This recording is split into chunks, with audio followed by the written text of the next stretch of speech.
talk. Why not? Okay. Less than 3 weeks until the draft. You heard me right, and plenty more free agency moves to get into. So let's break down all the latest storylines with a fresh edition of Believe It or Not. Yeah. I'll do Kyle's part. All right, Jordan Matthews, guys. He's a Patriot. Get with the program here. But Tom Brady lost both Danny Amendola and Brandon Cooks, plus his pass-catching running back. Let's not forget Deion Lewis signed with the Tennessee Titans, and he has Nate Solder no more. His left tackle went to the G-Men. So 2018, believe it or not, will be the most challenging season ever for Tom Brady. Hard to believe. He's dealt with a lot of adversity in his career. He sure has. Listen, 13, Walker, Woodhead, Hernandez. 16, missed 4 games. Like, are we having this conversation again? Why do we like to push this narrative that there's going to be something within the season that is going to cause Tom Brady to look in the mirror and say, you know what? Maybe I just don't got it like he's Big Ben. No, he's not going to say that. He's not going to get sensitive. And even if there was something about his offense, about his team, about his coaching staff that would cause some concern, he's not going to admit it. That's what true leaders do. You never seen LeBron complain about his surroundings. He just says, I'm going to go out and make it work. You never see Michael Jordan say, you know what? I don't think that Craig Hodges, Steve Kerr, B.J. Armstrong, Luke Longley, all these different players, they're not going to cut it. Nah, he said, I'm going to work out here with Horace Grant, Tony Kukoc, and Bill Cartwright. We're going to do whatever it takes to win. And I do feel like Tom Brady's in the same conversation as Jordan, as LeBron. They're the type of player that regardless of what happens, regardless of the circumstances, whoever's surrounding him, he's going to make the best out of the situation. We're not doubting Tom Brady, Nate. We're asking if this is the most challenging season. He's come back from an ACL, and he had an amazing year. He's been suspended for 4 games and had an incredible year. But I look at this as his most challenging season because of 2 factors. One, you're losing a lot of contributors, more than ever before. When you lose Amendola, Deion Lewis, your protection on the blind side with Nate Solder gone, and now we're seeing a lot of other departures happening with Brandon Cooks being traded. Nate Solder one stings. The Nate Solder one is the underrated part of all this. To lose your left tackle over money because he's going to just make money. It's not like it was Solder didn't play well. I hear you on that. To me, though, the challenge is what are we going to hear if that guy out in the Bay is lighting it up? What if Garoppolo is amazing for the 49ers? What if Garoppolo goes out there and is the quarterback that the 49ers are paying him to be? Every single week, it's going to be looking at that stat sheet. Oh, man, Garoppolo did it again. And every one of those Boston fans are going to at least have that in their rear view and at least wonder what if. I'm not thinking that Brady's going to take a dip. I don't ever question Tom Brady. I just think that there is now finally a foil, and it's not Peyton Manning, and it's not Aaron Rodgers. It's a guy who was your backup, who might have a lot of success out west. And, yeah, Nate, they will be compared. They will. They will.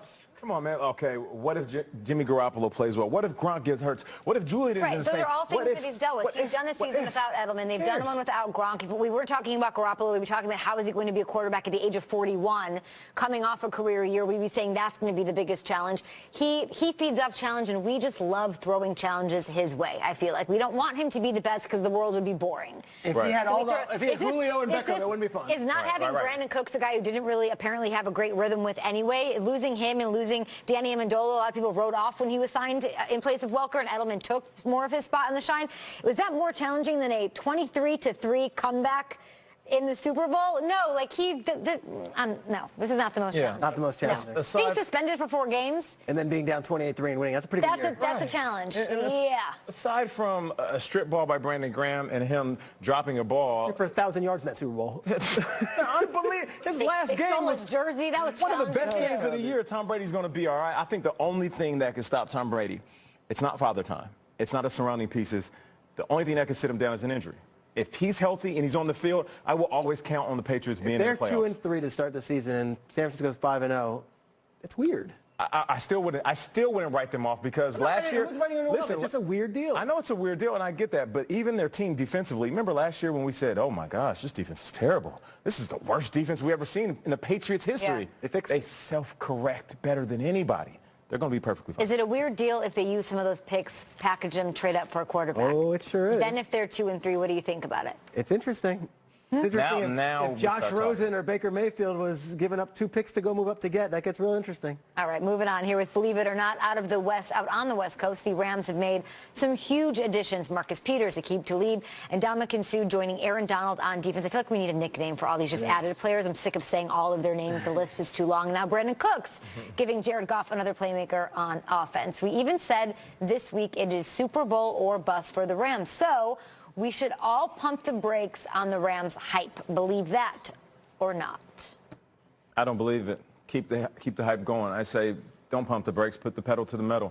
As excited as you can be about any other team in history, be excited about this team. Just think about it. How often do you get a power squad? How often do you get a super team? And I'm not talking Vince Young talking about the dream team. I'm talking about LeBron when he went to Miami and he said they're going to win championships. Well, he didn't win as many as he said, but they won championships. This is that type of squad. Offensively, they got the most quiet, humble running back aside from David Johnson to hit the field.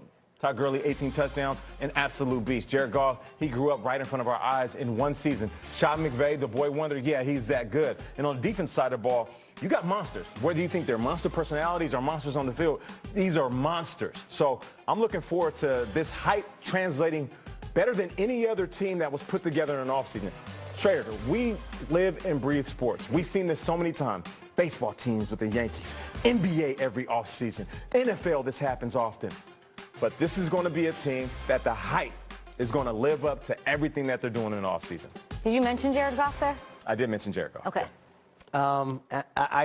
Yes, we're an all football show that airs April, May, June. Of course we're going to buy into the hype because this is what we are doing, and it is so fun to imagine the possibility. This is content. This is gold for our show. It is gold for everyone at home. And if you're a fan of the NFL, this is what you want. You don't want a team resting on your laurels. You want a team saying, wild card round was fine, division win was fine.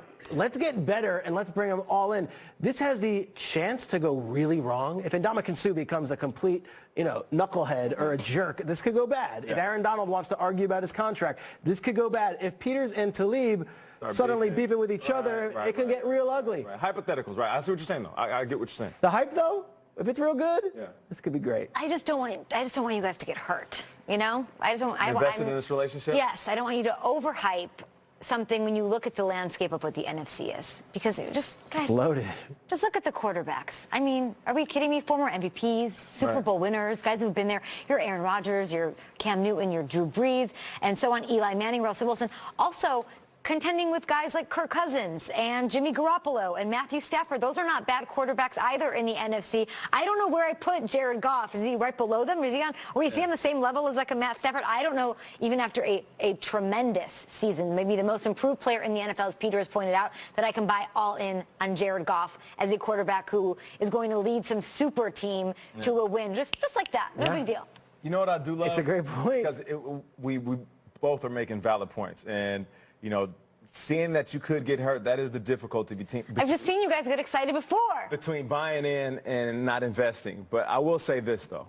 There's something about them being the number one offense and possibly being the number one defense. Like, that's real, and that's tangible. Yeah. That's here. Like, your point about the hypotheticals, it is hype versus hypotheticals, but it's tangible. For the first time, we do have a team where we don't have to build graphics and say, what would Sue look like in the LA Rams jersey? He's in one. Like, we did it with Odell, two different jerseys last week. Now we got guys. A year ago, we couldn't have dreamed of putting these guys on the same squad. I know. I want you to put some floaties on before you jump in the pool. You're just like diving right in there, and I'm like, give me like one of those inflatable ducks and the floaties, and like, let me just. What are you trying to say? Black people can't swim? Oh, I didn't say that. Jags quarterback Jalen Ramsey is the latest NFL star to make a plea to Odell Beckham Jr. Look at this. OBJ to the Jaguars. Jerry and Prime used to go at it and make each other better on a daily. Hashtag I'm just thinking out loud. Hashtag I'm thinking greatness, though. So Jags EVP Tom Coughlin, guys, do you believe that he should make a trade and reunite with Odell Beckham Jr.? Now that we're already down the rabbit hole of just hypotheticals, let's do this thing. You know what's funny about Odell is that, some fans say, he's a spoiled brat. Kick him out. Let's see how he fends for himself on different teams. And, fans that are traditionalists say, I don't like him. He's too much of a me guy. But when you think about the guys that have reached out during this whole Odell trade buzz, it's almost every major star is like, are y'all tripping? Yeah, I'm good. Odell, I'll send you a tweet. Come to us. That right there, more than what we say, more than what the fans say, the respect of your peers, that right there kind of says it all about people and their view on Odell. And is it that crazy? Coughlin drafted him. Sure, maybe they had issues here and there, but Coughlin kind of was the coach when he went up. And then you look at that team, they've got just about every position locked and loaded, and they lost both Allen Hurns and Allen Robinson. They don't have a number one. It's not the craziest thing in the world to say, maybe a phone call's made. What can we do here? Because guess what? Tom Coughlin and Odell Beckham have had some success. Yeah. So true. I don't know. So true. That would be crazy. I would just want If that happens, those practices absolutely have to be televised or live That's hard streamed, knocks. Periscoped, Facebook Live, whatever. Yeah. Like just the practices of Odell up against Jalen. I don't even need to see the games. Show me the one-on-ones between the two of them. All right, that is it for Believe It or Not. Ooh, but we are down to our last two plays in the Tournament of Champions. Listen, this is up to you guys. So go to @GMFB and vote. We are still voting. We'll reveal the winner this hour. It is the